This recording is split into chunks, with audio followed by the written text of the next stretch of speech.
Mercredi 21 décembre 2022, y a-t-il une cabale anti-Benzema en équipe de France? Y a-t-il une cabale anti-Benzema en équipe de France? C'est le sujet que je vais traiter aujourd'hui. Il y a quelques jours, dans 2 jours, le 19 décembre, au lendemain de la défaite des Bleus au Mondial Qatari, j'avais déjà posé cette question dans une précédente vidéo.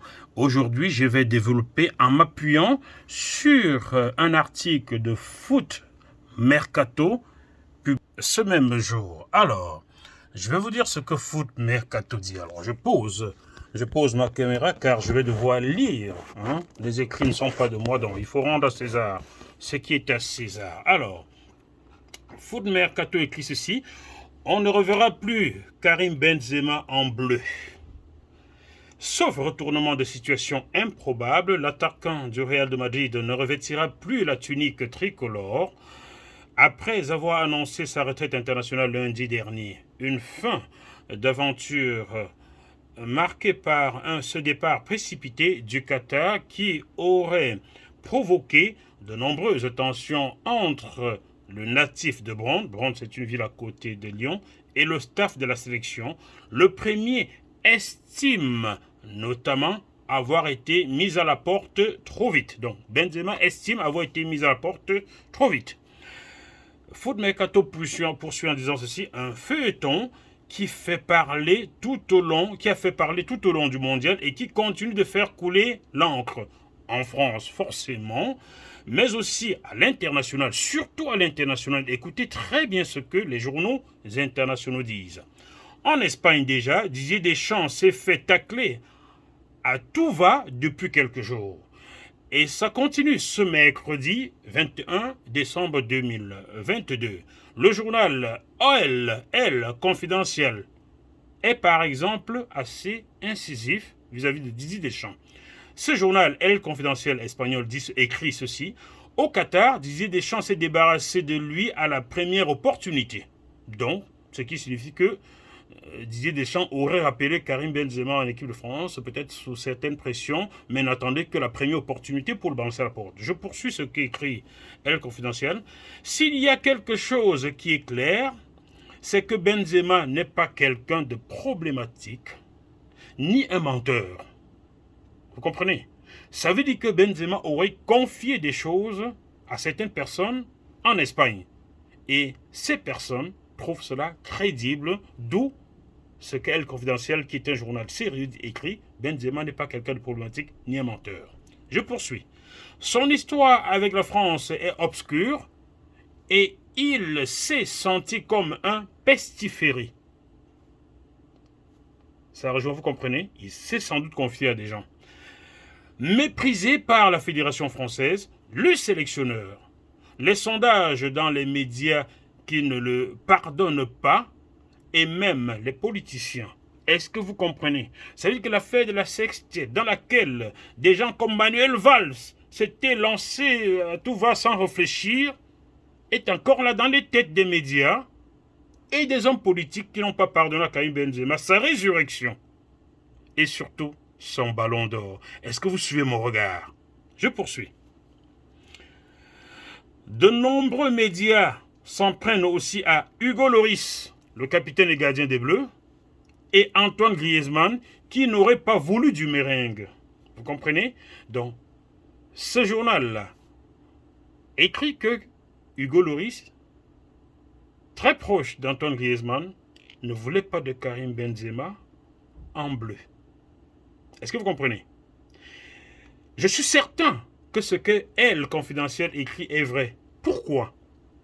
Pour ceux qui sont mordus du football, comme c'est mon cas, vous avez sans doute écouté l'ancien défenseur du Paris Saint-Germain, l'Uruguayen Diego Lugano, a déclaré peu avant le mondial ou au début du mondial, sur une chaîne de télévision uruguayenne, son étonnement de voir certains coéquipiers en bleu de Benzema fêter son départ ou bien être en joie de le voir partir. De qui parlait Diego Lugano? De qui parlait-il? Est-ce que vous suivez mon regard? Je poursuis. Les médias français maintenant. J'ai écouté Jacques Vendroux sur une chaîne que je préfère ne pas nommer, il y a 2 jours, donc lundi 19, ce que Jacques Vendou disait de Benzema était exécrable. Jacques Vendou, grand confrère, j'aimerais vous avoir pour qu'on se parle, mais je suis sûr que vous ressemblez plus à Éric Zemmour qu'à Benzema ou qu'à Kylian Mbappé, monsieur Jacques Vendroux. Je le dis, attaquez-moi en justice, j'irai me défendre, je préfère même être condamné. Vous, parlez comme Éric Zemmour et autres, monsieur Jacques Vendroux. Je poursuis. D'ailleurs, je reviendrai avec une autre vidéo plus tard sur le racisme dans le football français et je ferai des propositions à l'endroit de la FIFA et de la CAF surtout.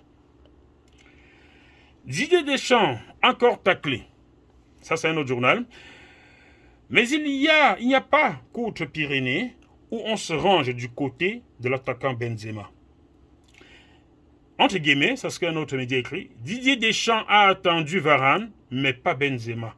Explique par exemple Tuto Mercato Web en Italie. Donc, Tuto Mercato Web, qui est un journal italien, qui n'est pas du tout proche de Benzema. Benzema n'a jamais joué en Italie. Jamais. Donc, on pourra dire que le journal espagnol est pro-Madrid. Mais le journal italien, Benzema n'a jamais joué dans un club italien. Donc, Tuto Mercato Web écrit ceci. Didier Deschamps a attendu Varane, mais pas Benzema. Vous comprenez? Vous comprenez le truc? Je poursuis. Dans un long article, le Corriere della Sera, Corriere della Sera, c'est encore un autre journal italien, fait le point. Le Corriere a écrit ceci. S'il y a un homme qui a manqué à la France dimanche après-midi, donc, dans cette finale France-Argentine ou Argentine-France, c'est le vainqueur du Ballon d'Or Karim Benzema. Et si cet homme n'a pas joué la finale et même pas les matchs précédents, ce n'est pas à cause de cette vague blessure à la cuisse. Je dis bien, le Corriere della Sera écrit ceci. S'il y a un homme qui a manqué à la France dimanche après-midi, c'est le vainqueur du Ballon d'Or Karim Benzema. Et si cet homme n'a pas joué la finale et même les matchs précédents, ce n'est pas à cause de cette vague blessure à la cuisse, mais parce que le vestiaire n'était pas du tout uni. Est-ce que vous vous souvenez de Diego Lugano, ce qu'il a dit sur la télévision uruguayenne? Est-ce que vous vous souvenez de ce que je vous avais déjà annoncé en filigrane lundi? On retrouve ça, ça commence à sortir. Donc, je poursuis ce que Corriere della Sera dit. Benzema a quitté le Qatar quelques heures après sa blessure à l'entraînement, sans même essayer de récupérer. Il a ensuite récupéré suffisamment pour pouvoir entrer sur le terrain lors d'un match amical avec le Real Madrid, mais visiblement pas pour jouer la finale de la Coupe du Monde avec la France. Oui, c'est étonnant, je vous l'avais annoncé lundi, et vous le savez depuis la semaine dernière, Benzema a fait des bouts de match avec le Real Madrid, match de préparation. Et au même moment, on ne pouvait pas jouer pour la France. Est-ce que vous y comprenez quelque chose? Ça veut dire que la blessure de Benzema était diplomatique. Ça rejoint, c'est-à-dire le journal Foot Mercato, le Corriere della Sera, Tuto Mercato Web et bien d'autres journaux, et même Diego Lugano, apportent de l'eau à mes soupçons. Je termine. Un autre journal écrit ceci. Et si Benzema avait été en forme? Bonne interrogation. C'est une question intéressante qui risque de hanter les fans français pendant un certain temps encore, écrit de son côté l'édition anglaise d'Eurosport. Eurosport, que je connais bien. Eurosport qui reprenait mes émissions en 2008, quand j'ouvrais la chaîne Vox Africa avec la Coupe d'Afrique des Nations en 2008. Oui, c'est moi qui ai ouvert la chaîne Vox Africa, vous ne le savez pas, parce qu'ils n'ont pas été foutus de bien me traiter ni de me payer. Donc, Eurosport reprenait mes émissions, j'y suis connu un tout petit peu. J'ai sondé. Et la version anglaise d'Eurosport écrit dans ce que je viens de vous dire. Et poursuit. Sur le point de vue purement sportif, on ne semble pas comprendre pourquoi la France s'est passée de KB9, de Karim Benzema 9. Même son de cloche un peu partout dans le monde, où l'incompréhension autour de la situation du buteur continue de faire parler. Je repose cette question. Y a-t-il eu une cabale anti-Benzema au sein des Bleus? Diego Lugano s'en étonnait. Diego Lugano a même trouvé que certains étaient jaloux du ballon d'or de Benzema.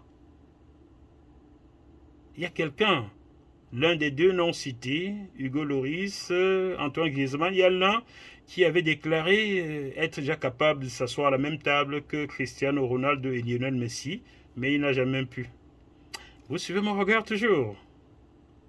Vive la France, où certains moins pigmentés ou moins bougnols peuvent décider qu'on écarte d'autres. Ce fut déjà le cas il y a quelques années, il y a de cela 24 ans, quand Didier Deschamps, aujourd'hui sélectionné, était capitaine.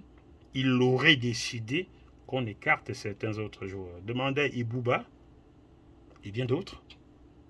Cette année-là, Anelka a été meilleur que Christophe Dugarry. Anelka sorti d'un championnat anglais où c'était l'attaquant le plus craint, c'était le Ronaldo français, comme on disait. Mais on ne l'amena pas au mondial, on l'amena à Dugarry, qui marqua en tout et pour tout un ballon que Zidane avait fait frôler sur son crâne pour tomber au filet. Vous avez compris? Je reviendrai sur le racisme dans le football français, le sport français dans quelques temps. Je reviendrai bientôt. Eunice Barber, française d'origine sierra-léonaise. Vous savez comment elle a été traitée en France et où elle vit aujourd'hui.